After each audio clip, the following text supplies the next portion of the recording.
Artists. Yeah. And I got the shock of my life. Oh, when they bit me. Yeesh. It's time to cut the cameras.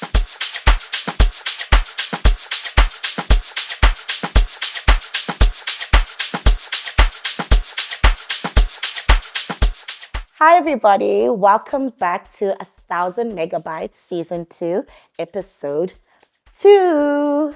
In this episode, we are diving into a new property. So we're going to be talking about friends like me, friends like you, friends like us, and this really awesome experience that we've just started recently. When we came up with Friends Like Me last year, eventing, it's a science, this thing. Events have a cycle, and it was at the end of Fontaine, and people were like, oh my gosh, Fontaine's ending. Why are you guys ending it? These guys are gonna fail. And they didn't know already, but we had a plan rolling. Friends Like Me was already in the plan. So the whole idea is for friends or people who love each other or people who want to hang out together to all find some time to come together, sit down, enjoy this really beautiful production. Picnic blankets are encouraged. We let people bring in snacks. What's it called? Charcuterie boards. Charcuterie boards, fruits, that kind of stuff. Just stuff you can share with friends like me, friends like you. The whole idea is for people to have space to kind of chill, hang out under a tree in the sun. We have food vendors that people get to buy from. We have our bars as per usual where you can get your drinks. And I think what we tried to create with this experience is just a space for people a little more mature. So I wouldn't say old, but like 24-year-olds, 28-year-olds, 30-year-olds, different types of people who can then sit down and catch up with friends. It doesn't happen every month. It happens, quarterly, because our lives change, right? As we grow older, you don't have as much time to catch up with your friends. So when you do, then you've got an opportunity to kind of sit and do it right in the daytime so that by the time it hits 11, you're in bed and sleeping. Friends Like Me 2024 was my first event to ever work at when I started here at Homecoming Events. I honestly did not know what to expect because everybody will try and explain to you how event day usually goes. But I don't think if you've never been in that position, you can ever really know what to expect. I've been at Homecoming Events and I've seen them work, and I've always really thought that, no man, it's easy, it's nothing hectic. And I was in those shoes myself and I got the shock of my life. I won't lie, I think it was a bit of stress and a bit of excitement because it's my first event.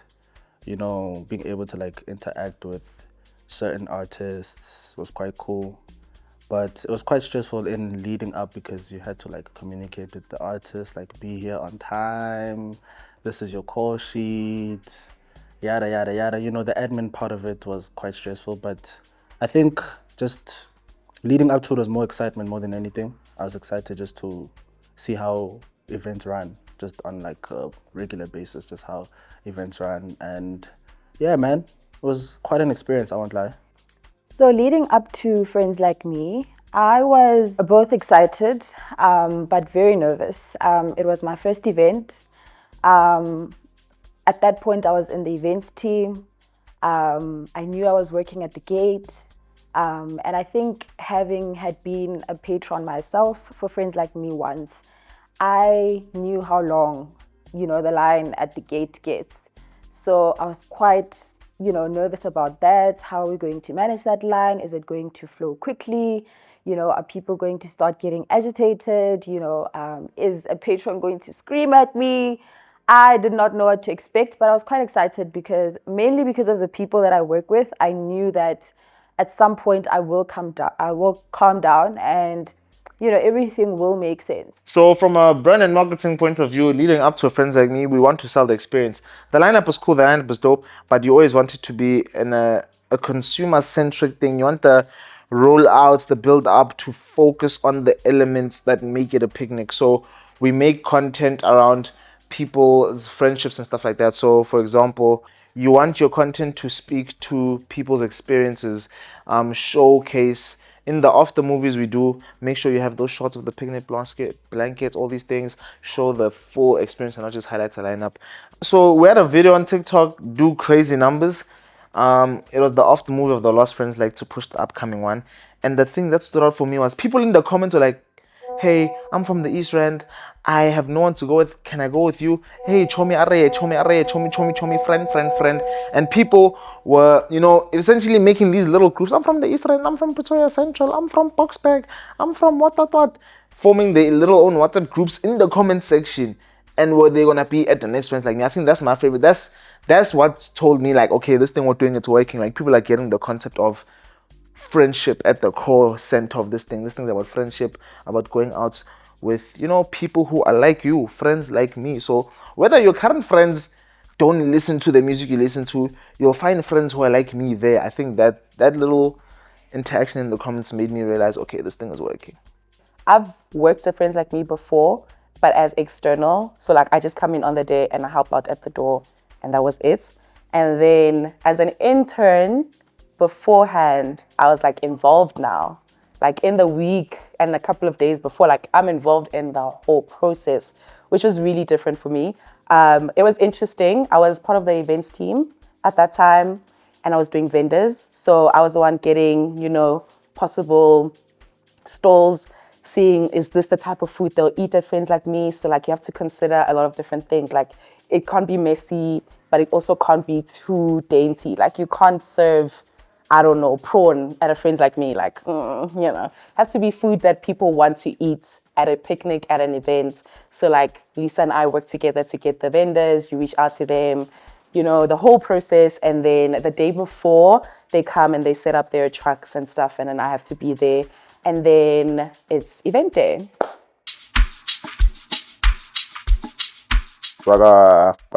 Ke tswa 5. Ya sighting ke uthanga botanical ke bule venue. Ke bule kwa Tsandurben go to production office. Ke check gore staff se sengwe ba on time. Then ya ka mo site ya sighting straight. Ke mo go ka di bench ke check out the sound everyone ba on time via the supplier. So on event day, we all get there at 7. That's the call time. You get to meet everyone, like with the externals, the security team, everyone. Like everyone is there. You get to meet everyone, which is quite fun. I saw people that I hadn't seen in a very long time. And it was just very calm in the morning. Also because we were there the day before with the vendors setting up, there wasn't really a lot of work for me. I just had to make sure that they were there again the next morning, getting prepped and doing everything. So I just walk around, say hi to all the vendors, make sure that they're happy. If they need anything, they let me know. And I was really calm working with them. They're all very nice. And then we set up like stickers and we help out everywhere in the morning. And everyone is just like, the energy is still high in the morning. Like everyone is excited. This is our first event of the year. Like, yeah, now it's good, it's fun. And yeah, the energy is still really good. And then gates open and then the show begins. Everybody was at their stations and people started coming in. I think at that point it was like, okay, game time. Game time, it's about to go down. It's either win or lose at this point. You can't turn back the hands of time. It was like a melting pot. You got to meet different people, handle different personalities. Some people just come there grumpy and like you can't do anything about it, you have to move, So what is exciting about it is just seeing the work being put in and things just going, things flowing. People are getting in, people are saying thank you. The first 50 are getting goodie bags. People are happy, people are excited. They couldn't wait to see the artist. They couldn't wait to drink. Things were flowing. The thing that I didn't like about working gate is just having to do it for the time that you do it, all while standing up, being on your feet. That was something that I didn't expect. I got tired in the middle of it, but like you can't do anything at that point. And I think that is part of eventing, just understanding that you have to push through sometimes, even when you feel like it's time to cut the cameras and go to bed, On that day, I was brand and marketing. So initially it was just liaisoning with, is that even a word? Liaisoning with artists and just making sure they arrive on time, they have their riders, anything that they need. Basically, I was just taking care of the artists, I would say. Just making sure they got what they need, they're on stage on time, they arrive at the event on time. That is study tshware nako and that is di nya tsa nako wa ntshwana. And then mongwe mo tshwantse ba understand gore when he create a lineup e tsamaya ka nako because that's agreed upon le venue. For example, artist o fitla 20 minutes late, o itse re seta hao ke a 40 minutes o expectang ko fe 40 minutes hape and batho ba pateletse go bona for 40 minutes. So the artist kopela re tshwareng nako re berekisaneng. This thing re tla connect collective work. As a Spanish motho mo le nna ke nye gore ke fitla ba mpone gore ke rile Spanish because at the end of the day the patron di a take a curator ya event a di a take artist. Artists. Yo. My gosh. Oh, those guys are stressful. Like, at first I was like, oh no, artists are cool, man. You know, they're just gonna get here, do their thing, and leave. These guys are stressful. They don't pick up their phone. Guys are late. Guys come here, they rider, they want something else in their rider. They got extra people. Like, yo, bro, like you told me you're coming with 5 guys. Why are there 10 guys here now? Like, yeah, bro, give me more tags, you know, like I'm just trying to get my brews in. One bro wanted to get another person in. He already had his set and like, he's trying to, yo, guys, like, please stick to the call sheet. Stick to the call sheet. Honestly, just stick to the call sheet and make my job a lot easier. But yeah, it was cool. It was cool. Over and above the stress, I think it was quite cool. You know, just also from my intern perspective, just being able to like speak to managers and speak to, you know, just gaining connects here and there. It was a cool experience. On the day, we want to sell a picnic. That's it. On the day, we, you know, curated a strategy where we do live videos and live photography at the same time to show people in real time. If I'm scrolling through TikTok, I'm like, yo, this is happening in real time, and just briefing the guys to focus on those little things that make it a picnic. So even on the day of Friends Like Me, there's a section we do with the MC Alfie called You've Got a Friend in Me, where we give patrons roses just to, you know, thank them and make them feel loved and appreciated, and they're at a picnic with all of their friends. So using stuff like that and just those little elements that make the overall experience feel like friends is what we try to do with the social media leading up to the event, on the day of the event. So from the live edits to the videos leading up, of course we do also still focus on the artist, you know, like who doesn't want to see Tebe, dog, you know, who doesn't want to see a Bongeziwe Mabandla, who doesn't want to see a fellow, but not only focusing on lineups, because I think that's something that a lot of people are doing now. A lot of events and festivals, their main selling point is the lineup, but the lineup is cool, but I want to know what food vendors want to be there. Like if it's a picnic, what food am I going to be eating? Where am I going to sit? Can I bring a picnic blanket to sit? Is there going to be benches? All these things, and making sure you give people as much information as possible leading up to the event. Even after the event, man, you just don't go home when you know, everyone else goes home. You know, you have to stay, you have to pack up, you know, you have to sort of rewind, you know, have the place go back to the state that it was in before you got there. And that in itself is like, you know, something added onto the work, you know. You started early in the morning, you did what you had to do, and then it was the time of the event is done, and you still need to put on some more work, you know. So medical failures. Why? I stay after the event. You check over everything, everyone, every service provider, every sponsor. But lots of venue or then the production room. Sange ki or clean. To the office. After the event was just another stressful period. Just making sure artists were paid on time, and also bearing in mind that like artists want to get paid like immediately after. But the contractor says, dog, you're gonna get paid within a stipulated time. Brews want their money now, and like I'm out here being stressed, and like I'm trying to like communicate, and guys are hating me. I'm just doing my job, bro. Like I'm just trying to I am trying to get you paid. Like I'm not trying to take your money or anything or not get you paid, but like just also communicating with artists in terms of payment, when payments are done, when they drew. That was also like a really stressful period. But you know, I thugged it out, guys got paid, and yeah, man. If I'm speaking to someone who's my homie and I'm telling them to come to Friends Like Me, Dolly's number one. Wow, guys, South Africa has beautiful women. So many beautiful women. Like, wow. Wow, guys. Gents, if you are single, go to Friends Like Me. You will find your wife. Ladies, if y'all are single, you will find your husband at Friends Like Me.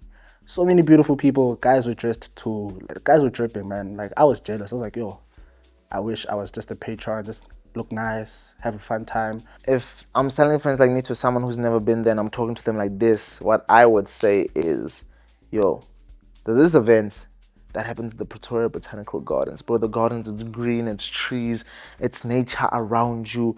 The vibes are amazing. It's like a picnic, bro. You can come with your picnic basket. I've never been to an event where you bring a picnic basket, come with a blanket, you sit down on the floor, you just sit there, you understand. Then there's a table, there's a Ringo on stage singing to you. The food is great. It really feels like you're at home. It feels like just a big community of like thousands of your friends, even though you don't know them, but they're your friends. That's what I would say Friends Like Me is. Okay, so if you've never been to a Friends Like Me, wholesome groove. I like to explain it as wholesome groove. Like, there's no guilty feeling after it. You know, when you like come home from the club and you're like, I probably shouldn't have spent all that money. I probably shouldn't have drank so much. Like, there's none of that, because first of all, it's a picnic. You're not clubbing, you're not whatever. It's a picnic, you're with your favorite people, and you're looking good, the sun's out, like you're watching performances. I think the best thing is the fact that it's not just DJs. Like, you're watching people perform, and you get it, like you're getting a mini concert from a couple of people. I think that's my money's worth. I would enjoy that. It's wholesome groove. Who wouldn't want that? Who wouldn't want that? I wish I could attend as a patron. That's, if there's an event that I wish I could attend, homecoming as a patron, it's Friends Like Me. Like, that's the one. Please come to our events. It's fun, you know. Like, before line up, before everything, ho no bona hore re host the event, di ticket di tswile. Reka ticket, are tsamaye. Let's see. Thank you guys for watching yet another episode of 1,000 Megabytes. What goes into a gig? We know it's 1,036 megabytes. We know, but that's not cool. It doesn't sound nice. 1,036 megabytes. What goes into a gig? No, it's 1,000 megabytes. Okay, so thank you for watching. Thank you for supporting us. We appreciate you guys so much. Please continue to like, subscribe, comment. Let us know if you're coming to Friends Like Me. Let us know if you're happy to have us back on your YouTube screens, and let us know what you'd like to see more of from a team perspective. Hopefully you'd like to see more of me, because they're writing me out of this show. Yeah, comments, and we'll see you next time for episode 3. But we're friends though. Friends though. Oh, when they beat me. Eesh. It was Friends Like Me. Which one was it, bro? I don't know, but essentially, Friends Like Me. You see, in the beginning, really show me. No, it's friends, it's delicious. Hi, Chomi, hi, Chomi. And then it became nighttime, the liquor starting to liqueur. So there were these two ladies, bro. They fighting verbally. I can see, hey, man, this conversation. Hey, what's wrong with you? What's wrong with you? So I called it. I said, yo, guys, what's going on? You know, we're trying to diffuse the situation. You understand? I'm shooting social media, but I'm like, hey, this thing could escalate. I'm trying to diffuse the situation. Then I see there's a broer. He's holding one hand back. Now this other one hand is getting even more angry. I'm like, no, wait, my sister, wait. I'm trying to hold her back. I'm trying to listen to what's wrong, but I can see. I'm trying to hold her back, but as I'm holding her back, I just feel, I said, I pushed this lady. I said, hey, yo, chill. Then when she bit me, that's when people started to see, hey, this thing's the thing. Then security came, they held her down. They said, my sister, please. They said, my brother, please. So after I got beat, bro, and the thing is, you see how I'm dressed now, this is how I was dressed. She bit through the sweater, through the skipper. Oh, like, I had a crazy bruise, bro. It was insane. So yeah, and then, so after that whole debacle, they got separated. Omungwek, like, was pushed away, that side. I'm like, what's going on, bro? So apparently, that guy has too many friends. You understand? It's friends like me. He had too many friends. So he has one lady he's, talking to. You understand? He's happy. You understand? And that's his baby mama. So his baby mama, he's happy with her. They friends. They cool. But he's you understand? But then he also has the side friend, the friend you only see on weekends. You understand? That weekend special friend. So now that brother came with the baby moms. Then the side is saying, hey, dog, you didn't tell me about the baby moms. So now the person I was holding off was the side. The side is fighting so hard for the brother. I'm like, my sister, you're a friend that they see on the weekends, bro. Don't fight for this guy. They beat me. You see, just we go through a lot, bro. These events, there's a lot that happens. Dog, bro, shooting social media, I'm getting beaten, rabies. I don't know what could have happened there. It was hectic. It was crazy. It was crazy. Friends though. Friends though.